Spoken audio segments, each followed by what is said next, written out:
This is the Rich Dad Radio Show. The good news and bad news about money.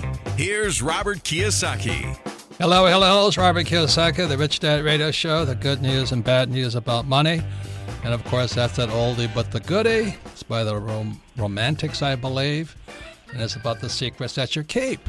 And what we're talking about today is your most important asset. Your most important asset in the world is your customer. And we all know that a lot of times we don't tell the owner of our establishments what we think of them. You know, we just assume we got their money and slam, bam, thank you, ma'am, you're out of here.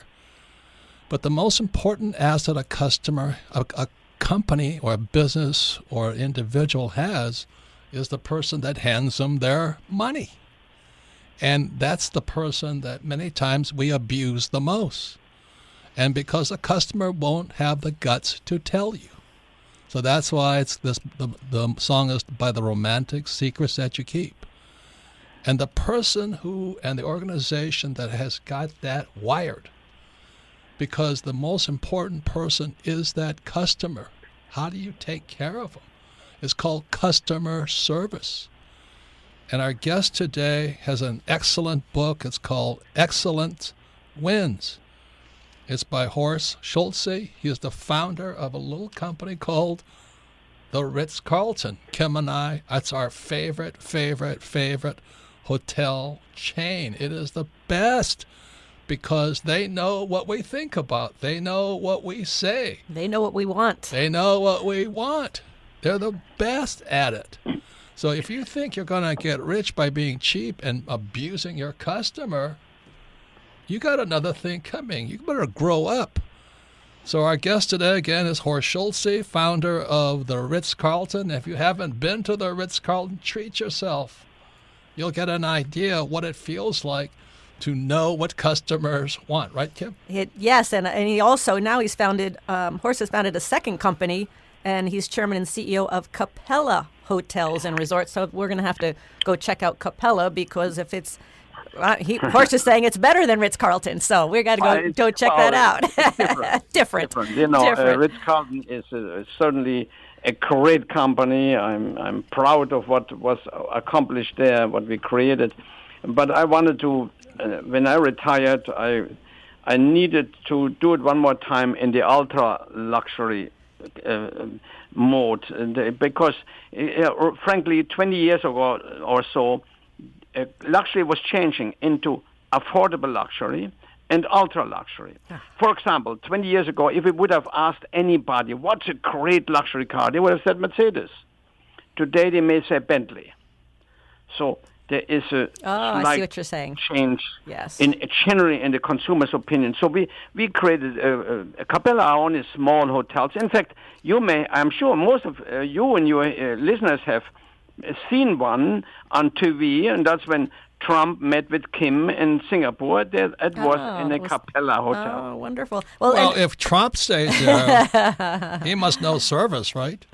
Yeah, I hope so. You're right. Frankly, he has some great hotels. Some of the top hotels. Yeah, he does. Yes, he does. And I just want to say your book in Washington. Yes, and your book, Excellence Wins, A No-Nonsense Guide to Becoming the Best in a World of Compromise. I really, really recommend this book to every single business owner because it's all about how you take care of customers, and your stories are very compelling.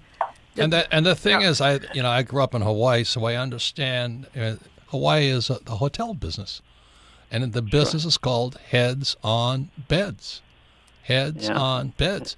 And if you have to keep chasing that next head, it's expensive because your biggest expense is called customer acquisition.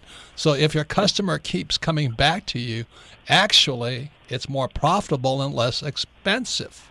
Am I correct, Exactly. Exactly. Well, that's exactly what I present in the book. If you dig into it, you would see what my point there is more turns around customers, leadership, and employees. That's how it runs together. But what my point there is mostly is, if you have a real great business, number one, what you do is keep the customers that you have. Number one. And it cannot be interfered by anything else you do. Number two, you get new ones. Number three, you get as much money as you can from the customer. Wait a minute, without losing them. Without losing them. Value. Without losing them. So that means you give them value. Yes. And I want to say, Kim and I, every time we go to Singapore, now we're going to change to the Capella, but we've always gone to the Ritz-Carlton simply because they know what we like. There's no hassle. The staff is unbelievable at customer service. So this is my question. I love that hotel. I frankly love that hotel. Oh, it's beautiful. And by the way, it's the same ownership than the Capella, by the way. That's how I knew them. I had opened, you understand, hotels are not owned by the operators, owned by some individual people. And so we created Capella. But be careful before you say you go to Capella, because frankly, we are much more expensive than the Ritz. So let me ask, what is different from the Capella to the Ritz, or the Ritz to the Capella? We, for example, we don't take large groups, conventions, or anything like that. It's all individualized service. Basically, we're saying, make it very clear, we do everything for you as long as legal, moral, and ethical. When you have a reservation, we get a hold of you and say, when you come to Singapore or wherever, what can we do for you here? We are here for you. Do you have a diet? Do you have an allergy? What can we prepare for you to visit in Singapore, etc., etc., etc.? So it's for instance, we don't have a check-in time or check-out time. It's all about concentration totally on what the customer wants and not what we want. So let me ask you this. If, let's say, Ritz-Carlton is $1, how much is Capella? 2.5. That's not bad. Not bad at all. Not bad. So our rate is about, very simply, in Singapore, the rate of Ritz-Carlton is about $400 a night. Ours is about $1,000 a night. Got it. So let me ask you this. Do you call it FIT, Free Independent Travelers? Well, yeah, we only have independent travelers. Yeah, That's what it is. So the interesting thing with us, with Ritz-Carlton, is practically, and that is true for the top market, practically every customer comes through a travel agency today. In our market, the lower markets, that's not true. So with other words, I cannot afford to lose a single customer, because if my customer is unhappy, because sure as heck, the travel agent will call them after they stayed with us and say, how was it? And if it wasn't good, they're going to leave me. So let me ask... The travel agency is going to take me off their shelf. So I have to make sure that every customer leaves exuberant about who we are. So let me ask you this, Horst, because one of the hardest things of business, of course, is managing people. And with hotels all over the world, you have thousands and thousands of staff. How do you get the staff to treat the customers the way you want them? Well, first, it's like everything else. It's a system. You have to hire the right people. When I hear people saying, "Well, our labor force here," what do you mean about the labor force not good? The individual employee cannot help it if he was raised wrong by his parents, but you may be the dummy that hired them. It's you. You are the leader. You may not hire them right. You may not align them right. Everybody talks about alignment, and nobody seems to really know what it is. Alignment is meaning every employee understands and is part of the objective of the company, part of a dream, belonging, and not they were hired. An employee is hired to be part of the company and not just fulfill a function. The function is only there to accomplish an objective. The chairs on which we're sitting is fulfilling a function. We hire human beings. To join our dream. And they know, of course, the motive of the dream. They know how their own motives are connected to these motives. They know clearly what the customer expects from us. They're truly aligned. It's not just a buzzword which exists today in every company, alignment. And most people don't even know what it is. It's the same as the word purpose and mission and customers always king and all that. There's just empowerment. Talk about empowerment. Empowerment. And when you ask them, nobody's empowered to make a decision. They have to call a manager when something happens. That's why drives me nuts. That's why in Ritz-Carlton we empowered every employee to make a decision up to $2,000. What does that mean? What does explain? If it costs $2,000 to make the customer happy, the employee is empowered to make that decision? That's correct. That's fantastic. Now, nobody ever gave $2,000. They bought when the guest came for breakfast, hypothetically, and the waiter said, "I hope you had a nice night." And the guest said, "No, I didn't, because my toilet didn't flush." In that moment, the waiter owns the toilet and says, "Please forgive me. I'm so sorry. I feel so bad. I'll buy you breakfast." So those are the things we do. In that moment, instead of having a customer that leaves negative, a customer is leaving very positive and talks well about you and wants to come back, rather than talk negative and doesn't come back. That's heads on beds. You want them return. That's the most expensive acquisition, is that customer. If they come back, your cost has gone down. Yeah, and imagine if I can turn that customer down that is negative, who is essentially a terrorist against a company because they leave and talk bad about you. Right. If I can make the same customer an ambassador for the company, what a switch around. Just because I bought them breakfast or sent a fruit basket or bought them a glass of wine and said, "Forgive me," instead of arguing with them and say, "I call the manager." And that happens every single time. Every time. So, Horst, what's the number one thing an upset customer wants? That's a fascinating question, because here's the thing. 96%, we know that we started that very, very careful. 96%, all they want is get rid of their frustration, and somebody accepts the complaint and says, "I'm sorry, forgive me." 96%, all they want that somebody. But if you say, "Well, they don't have that," "Well, that always happens," or "Well, I have to tell the manager," it is not accepted, and consequently, the frustration becomes worse. So every employee should be taught. We certify every employee on problem resolution, how to say sorry, how to make amends, how to take care of them, and make the guests feel good. So let me just say one more thing, you guys. You don't have to be expensive, but you have to expect your employees to be strong. But that's a function of leadership. So if you have bad leadership, you'll have bad employees and dissatisfied customers. Is that correct?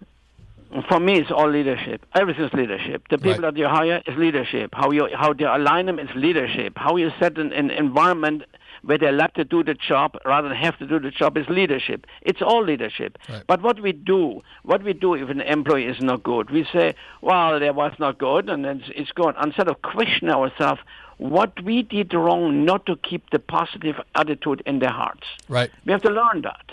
Right. Once again, it's Robert Kiyosaki, the Rich Dad Radio Show. We're talking about the most important person of your business, the most important asset, and that's your customer. And most people today are turning and burning them, and then they wonder why their costs keep going up. If you have to market to another customer, your expenses have now doubled. But as Horst says, you piss off one customer, they'll tell 100 people. You keep one person happy, they just come back. So the problem with upsetting somebody is they get even by bad-mouthing you. That's the worst, right, Horst? That's correct.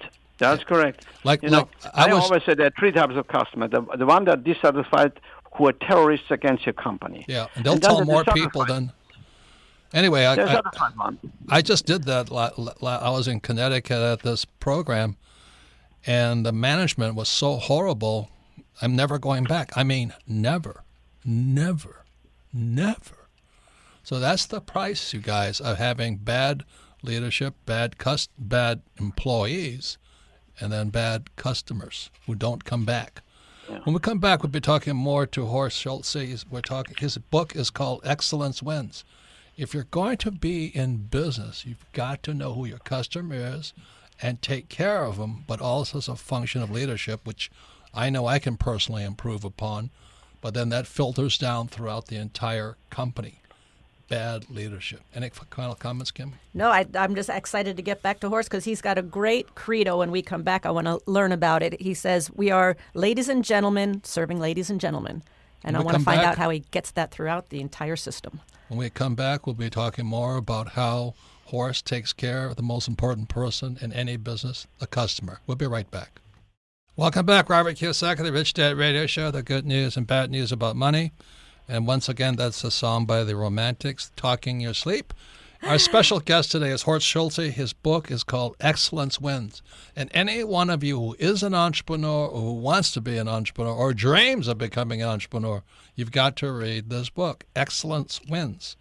And the reason is your most expensive commodity is your customer. It costs a lot of money to find a customer. Then if you piss them off, you've now got what Horst calls a terrorist. So that's why you got to take care of them. So once again, you can listen to the Rich Dad Radio Show anytime, anywhere on iTunes or Android. And all of our programs are archived at richdadradio.com. We archive them for one reason, so you can listen to it again. Because repetition is how we learn. But most importantly, if you have friends, family, or business partners, listen to this program again and then get the book and study it. Because we're talking about your most important asset, which is the customer. But your customer could also turn into your biggest liability. And that's why companies go broke. My rich dad was in the hotel business. That's how I know about FIT and all this. And when the major chains came in like Hilton and those things, he had to compete. And his target market was the local market, the people who grew up in Hawaii. So he cut out all the flower lays and punch and all this stuff. And he just focused on what the local customer wanted. And he had repeat customer after repeat customer after repeat customer because he knew his customer. They weren't there for the hula and the flower lays and all that. They were just coming for some time off. They liked, local food, and they didn't want the mainland food. So he really knew his customer. And then, I don't know if you know this, Horst, but he built a thing called the Hyatt Regency on Waikiki Beach and just sold it for $800 million. But he, oh wow! But he had to get. That was Chris, wasn't it? Chris Hamilton was. Yeah, he sold it. He and Chris co-developed it. Oh wow! So they were very good operators. Yeah, wow, sure. And that's how I learned so much about heads on beds and the cost of acquiring a customer. But the thing that really killed my rich dad was Hyatt is a different guy. They were looking for a different they're looking for a different customer. Well, all those brands are sleeping commodities. Yeah. They're not service commodities. They're sleeping commodities. And there's nothing wrong with that. I'm not arguing that, and I'm not even saying that negatively. But they're there to put somebody in a room and to sleep. But then while hotels like a Ritz or a Capella and so on are there to serve you and take care of you and give you a great experience. Because it's a difference. Yeah, and a lot of those travelers, they're not regular travelers. But, the reason we love the Ritz is 'cause we come in, we're tired, we're going to go to work, and we're not there to vacation. For us, we need a break.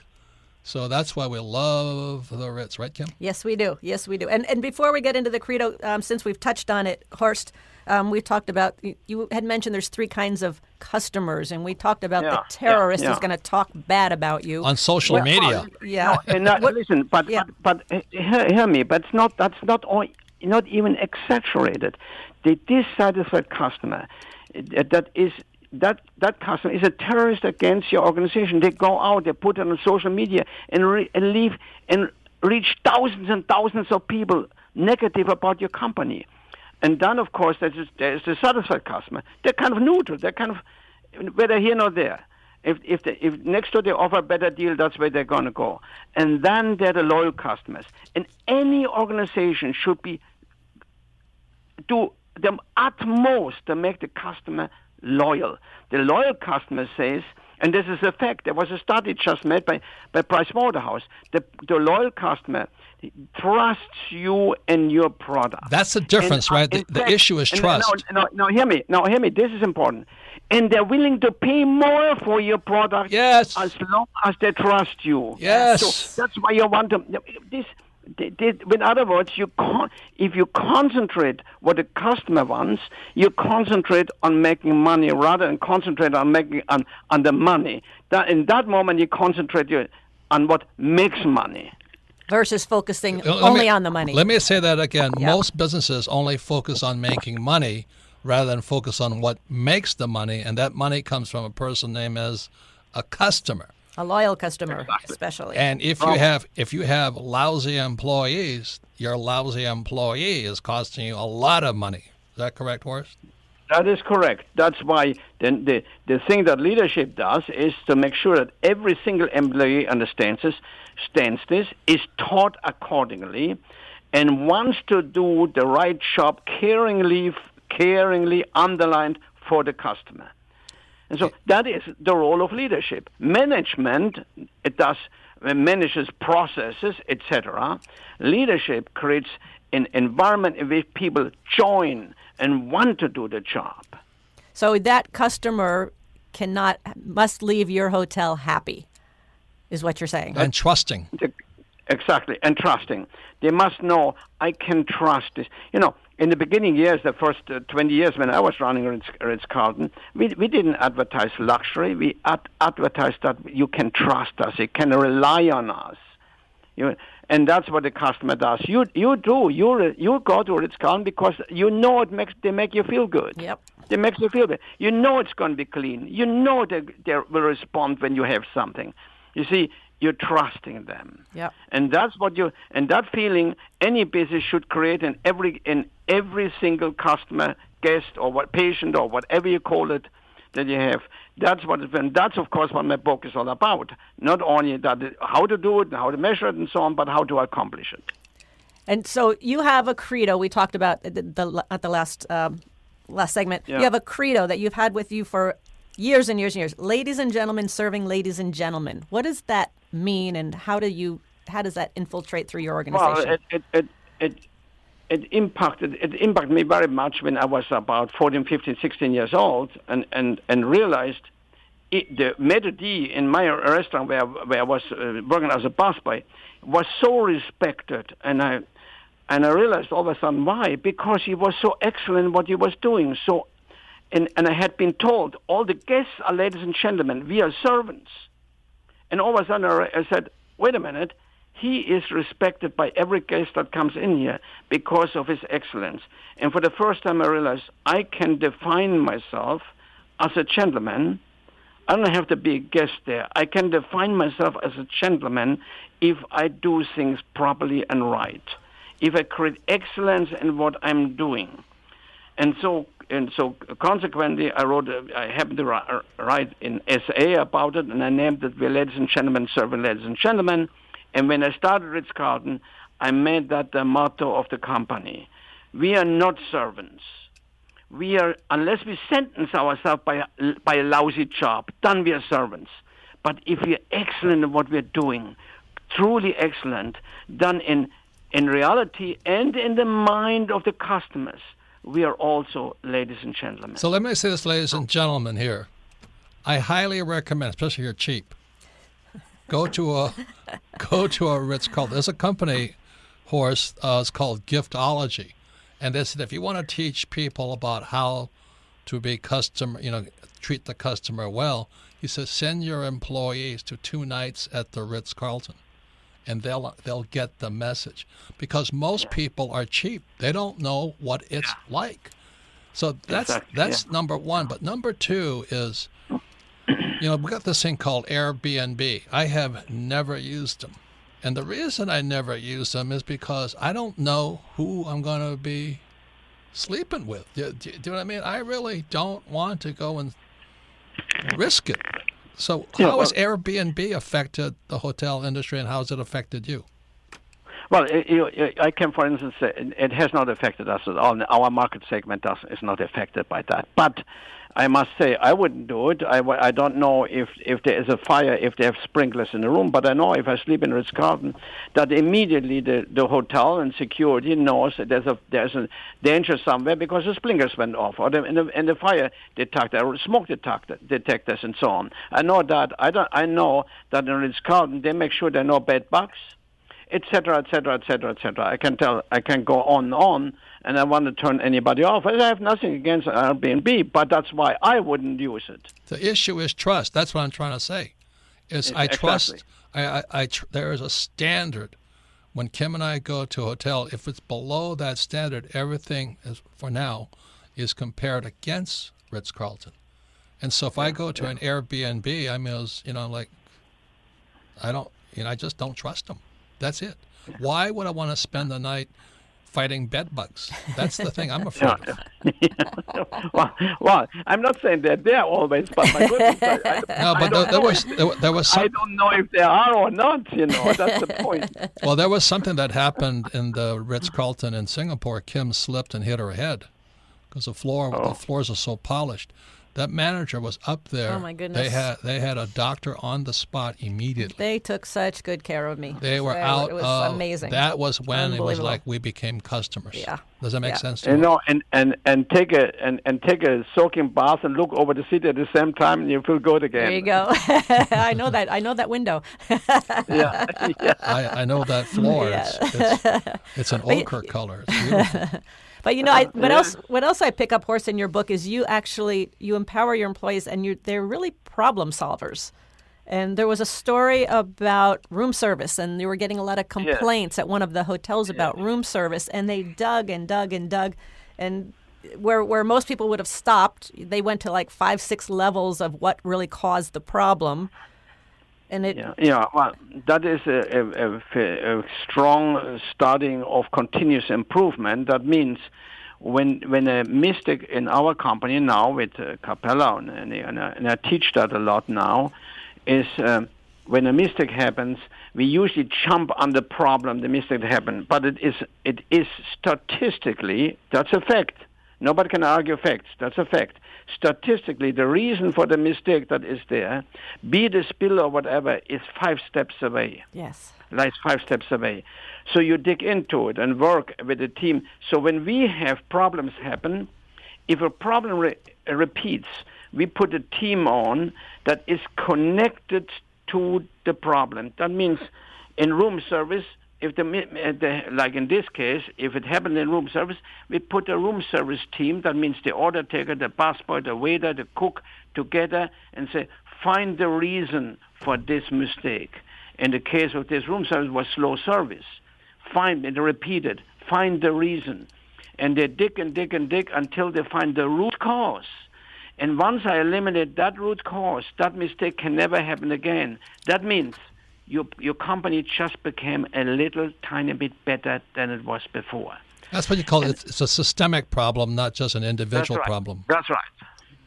So we work on that. I make sure right now that every hotel has at least 5 teams right now looking for the root causes of problems that reoccurred. So I know that within a few months we're a better hotel than we were before.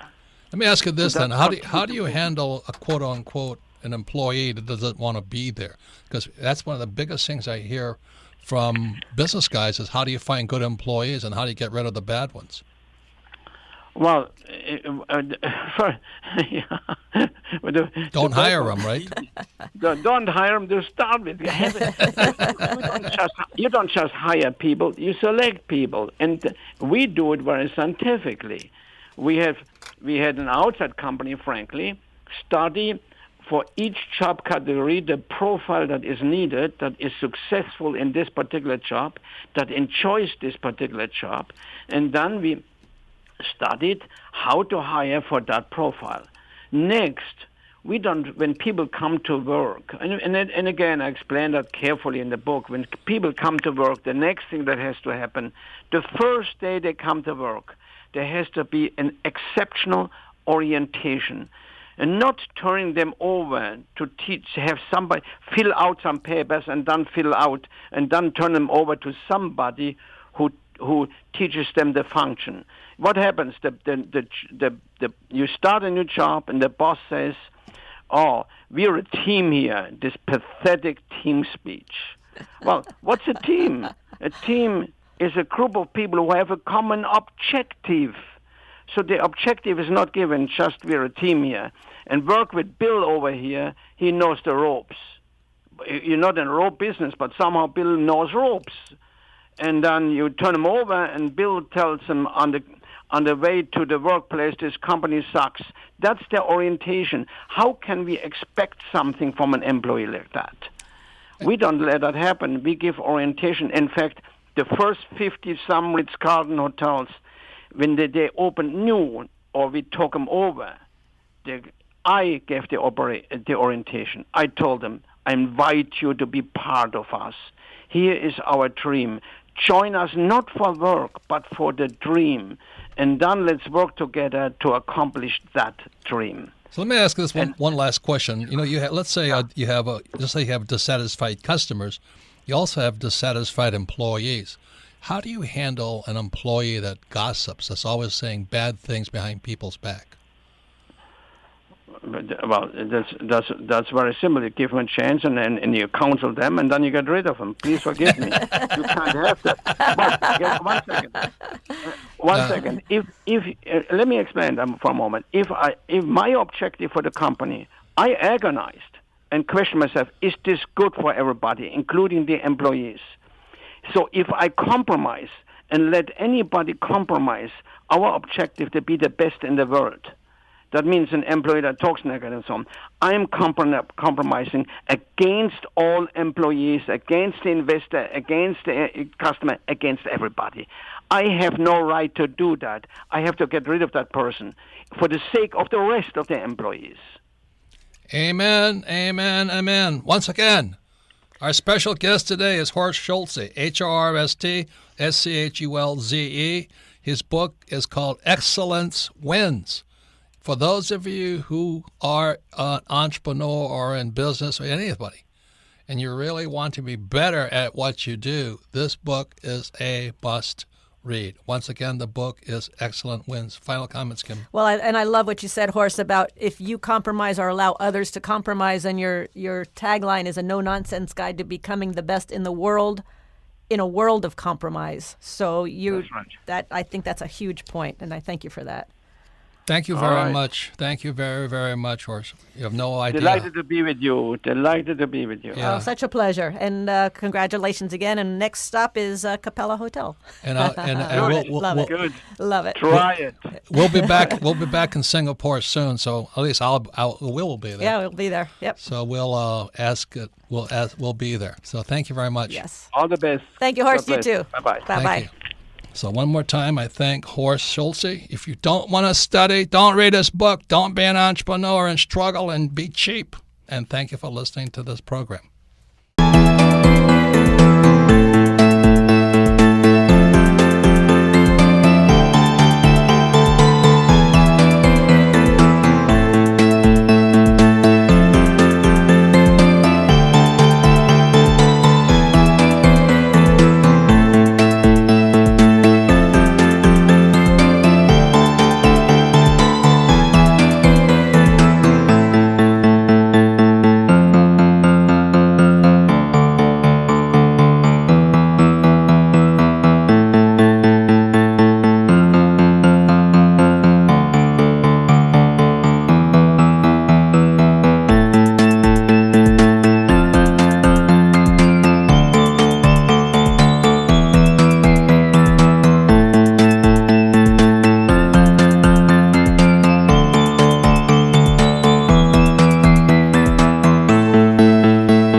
diều đã bóng nắng cháy giữa đồng kỷ niệm yêu thương trong mỗi ngày tiếng cu gọi hãy nhớ biết bao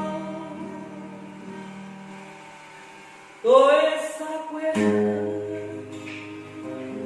bao năm tháng qua nhưng trong trái tim không bao giờ xa lời mẹ ru con hiu hiu chưa hè mùa lụt nước lũ bắt cá giữa